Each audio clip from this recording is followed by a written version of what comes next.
Puji Tuhan, saudaraku yang terkasih dalam Tuhan. Hari ini kita akan belajar firman Tuhan yang terdapat di dalam Markus pasal yang ke-10 ayat yang ke-46 sampai ayat yang ke-52. Saya akan baca firman Tuhan. Yesus menyembuhkan Bartimeus.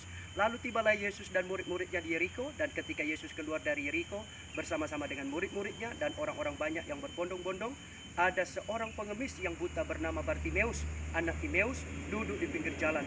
Ketika didengarnya bahwa itu adalah Yesus orang Nazaret, mulalah ia berseru, "Yesus anak Daud, kasihanilah aku." Banyak orang menegurnya supaya ia diam, namun semakin keras ia berseru, "Anak Daud, kasihanilah aku." Lalu Yesus berhenti dan berkata, "Panggillah dia." Mereka memanggil orang buta itu dan berkata kepadanya, "Kuatkan hatimu, berdirilah, ia memanggil engkau." Lalu ia menanggalkan jubahnya.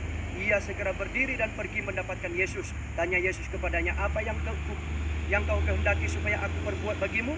Jawab orang buta itu, "Rabuni, supaya aku dapat melihat." Lalu kata Yesus kepadanya, "Pergilah, imanmu telah menyelamatkan engkau." Pada saat itu juga melihatlah ia, lalu ia mengikuti Yesus dalam perjalanannya. Nah, saudara yang terkasih dalam Tuhan, hari ini kita belajar ada 3 hal yang kita pelajari yang sangat memberkati kita melalui kehidupan daripada Bartimeus. Yang pertama adalah Bartimeus pantang menyerah. Saudaraku, sekalipun dia seorang yang buta, tetapi dia berjuang keras untuk berteriak, "Yesus anak Daud, kasihanilah aku." Sekalipun ada orang yang menghalanginya, ada orang yang menegurnya, ada orang yang menghambatnya, tetapi dia tetap maju terus, tetap tidak menyerah.